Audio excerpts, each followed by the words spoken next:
मुस्लिम समाज के लोगों को आखिर यूनिफॉर्म सिविल कोड से दिक्कत क्या है? दिक्कत मैं बता तो रहा, दिक्कत ठेकेदारों को है। दिक्कत जो गरीब मुसलमान है बेचारा, जो अपना घर चला रहे हैं, अपनी गृहस्थी चला रहे, अपने बच्चों को पाल रहे, उन्हें कोई प्रॉब्लम नहीं है। दिक्कत तो ठेकेदारों को, मौलाना मदनी को दिक्कत है। दिक्कत ही ओवैसी साहब को है, दिक्कत तो आजम खान को है। इनका घर चूल्हा बंद हो जाएगा, रोटी बंद हो जाएगी। ये मुसलमान को गुमराह करने का काम कर रहे हैं। ओवैसी साहब ने मुसलमान समाज को दिया क्या है? मैं सच्चा मुसलमान हूँ, मैं देश की बुराई नहीं कर सकता, देश के प्रधानमंत्री की बुराई नहीं कर सकता। मुसलमान पहली बात झूठ नहीं बोल सकता। मुसलमान सच बोलता है, वो सच की आवाज को उठाता है। देश के मुसलमान को बताना चाहता हूँ, अगर तुम्हारा मसीहा है और तुम्हारा रहबर है, तुम्हें रास्ता दिखाने वाला कोई है तो नरेंद्र मोदी जी है और योगी जी है। अगर सबसे ज्यादा प्रेम मुसलमान से करता है तो मोदी जी और योगी जी करते हैं। क्या नाम होगा भैया? मेरा नाम मोहम्मद गुलशर है। मोहम्मद जी, कैसे देखते हैं कि यूनिफॉर्म सिविल कोड का जैसे ही मोदी जी ने जिक्र किया, सभी राजनीतिक पार्टियों में खलबली मच गई? देखिए, देश हमारा संविधान से चलता आ रहा है और संविधान से चलेगा। अच्छा। लेकिन ओवैसी साहब जैसे नेता है, ये मुसलमान, पहली बात तो मुसलमान का नेता ही नहीं है। अच्छा। ऐसे मुसलमान नेता मानता। ये देश के अंदर हिंसा की बात कर रहे हैं, नफरत की बात कर रहे हैं। मुसलमान के अंदर जाकर एक बहम बिठाया जा रहा है, डरा जा रहा है उसे। मोदी जी ये कानून ले आएंगे, तुम्हारे साथ ये हो जाएगा, तुम्हारे। अरे 2014 से भारतीय जनता पार्टी की सरकार चल रही है, किस तरीके का मुसलमान को नुकसान पहुंचाया गया? अगर फायदा पहुंचा है तो भारतीय जनता पार्टी की सरकार में पहुंचा, मोदी जी की सरकार में पहुंचा, योगी जी की सरकार में पहुंचा। किस प्रकार का नुकसान पहुंचा जा रहा? ओवैसी साहब सिर्फ डराने का काम कर रहे, आजम खान साहब डराने का काम कर रहे। आजम खान साहब हो गए, ये इमरान मसूद साहब हो गए, ये मुसलमान को डरा जा रहा है। अच्छा। जितने मुसलमान के ठेकेदार है ये गुमराह कर रहे, हिंसा का काम कर रहे, नफरत का काम कर रहे। लेकिन ये मुसलमान जाग चुका है, जागरूकता आ चुकी है। जब 2014 में सरकार आई थी तो मुसलमान समाज को कलम दिया है, मोदी जी ने शिक्षा दी है। उससे पहले शिक्षा नहीं दी? उसके पहले क्या शिक्षा दी? कांग्रेस ने शिक्षा से दूर रखा, कलम से दूर रखा।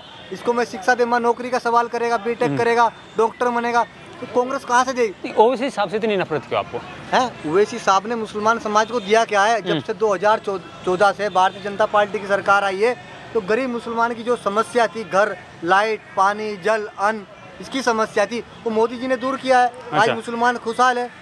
तो मुसलमान तो क्यों भूल जाएगा? मोदी जी तो मुसलमानों को डराने का काम कर रहे हैं, उनकी चूड़ियां टाइट कर रहे हैं। मोदी जी डराने का काम नहीं कर रहे, डराने का काम सिर्फ विपक्ष कर रहा है। अच्छा। विपक्ष मुसलमान के बीच जा रहा है, डराने का काम कर रहा है। अरे आवाज उठा रहा है मुसलमानों की विपक्ष। ओवैसी साहब कह रहे मसीहा है मुसलमानों के एकमात्र। कोई मसीहा नहीं है, मुसलमान नहीं मसीहा मानता। वो अपने आप को मसीहा मानता रहे, अपने आप को नेता मानता रहे, मुसलमान उसको नेता नहीं मानता। अच्छा। मैं पूछना चाहता हूँ, मुसलमान समाज को क्या दिया है उसने?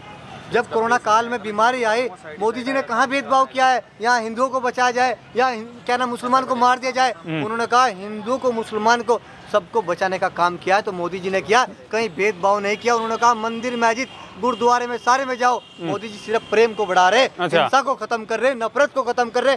विपक्ष नफरत को बढ़ा रहा है, हिंसा बढ़ा रहा है, लेकिन मोदी जी हिंसा को प्रेम बढ़ाने का काम। विपक्षी नहीं, आपके समाज के मौलाना वगैरह हैं, वो भी कह रहे हैं यूनिफॉर्म सिविल कोड नहीं आने देंगे हम। क्यों नहीं आने देंगे? क्या प्रॉब्लम है उन्हें? दिक्कत उन्हें है ना, उनका चूल्हा बंद हो जाएगा। अच्छा। उनकी रोटी जो सिक रही है वो बंद हो जाएगी। क्योंकि गरीब मुसलमान को जो में गुमराह करने का काम कर रहे हैं, जो बेचारे मदरसे में पढ़ते हैं, इनके पास शिक्षा जागरूकता नहीं है, तो मुसलमान उनके बहकावे में आए हुए। लेकिन जो मुसलमान 2014 में जैसे जो लगा था, और आप देख लेना 2024 में कितना मुसलमान आपको मोदी जी के साथ नजर आएगा। मोदी जी से इतना प्यार क्यों, प्रेम क्यों? यार इसलिए देश के अंदर विकास हुआ है। पहले यहाँ पे आप मुस्लिम नहीं है फिर? मैं मुस्लिम अगर मोदी कह रहे कि तो मोदी जी से प्यार करे, वो मुसलमान नहीं है। मैं देश की बात कर रहा हूँ, देश के माननीय प्रधानमंत्री की तारीफ कर रहा हूँ, तो मैं मुसलमान नहीं हूँ। अगर मैं प्रधानमंत्री जी की बुराई करूंगा, क्या उसके विरोध में बोल लूंगा, तो मैं पक्का मुसलमान हो गया। मुसलमान आपके समाज के लोगों का यही मुसलमान का मतलब क्या है? सच पे बोलना, सच की आवाज को उठाना। मैं सच की आवाज को उठा रहा हूँ। मैं देश के मुसलमान को बताना चाहता हूँ, अगर तुम्हारा मसीहा है और तुम्हारा रहबर है, तुम्हें रास्ता दिखाने वाला कोई है तो नरेंद्र मोदी जी है और योगी जी है। जो मिट्टी में मिलाने का काम किया, सारे माफियाओं को जेल में डालने का काम किया, जो दिन में गोली मार दी जाती थी, जितने सारे बिजनेसमैन थे, पंजाबी हो, योगी जी चुन के मुसलमानों को टाइट कर रहे हैं। कोई टाइट नहीं किया जा रहा है। सिर्फ आजम खान उत्तर प्रदेश के अंदर मुसलमान को डराने का काम कर रहे हैं। अच्छा। इधर से सहारनपुर से इमरान मसूद साहब डराने का काम किया जा रहा है मुसलमान को।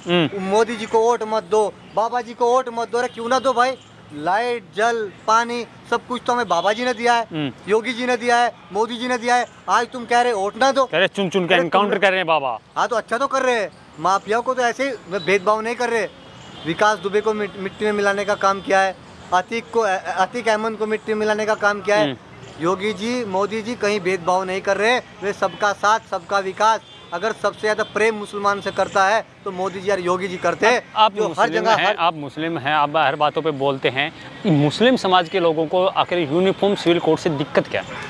दिक्कत मैं बता तो रहा, दिक्कत ठेकेदारों को है। दिक्कत जो गरीब मुसलमान है बेचारा, जो अपना घर चला रहे, अपनी गृहस्थी चला रहे, अपने बच्चों को पाल रहे, उन्हें कोई प्रॉब्लम नहीं है। दिक्कत तो ठेकेदारों को, मौलाना मदनी को दिक्कत है। दिक्कत ही ओवैसी साहब को है, दिक्कत तो आजम खान को है। इनका घर चूल्हा बंद हो जाएगा, रोटी बंद हो जाएगी।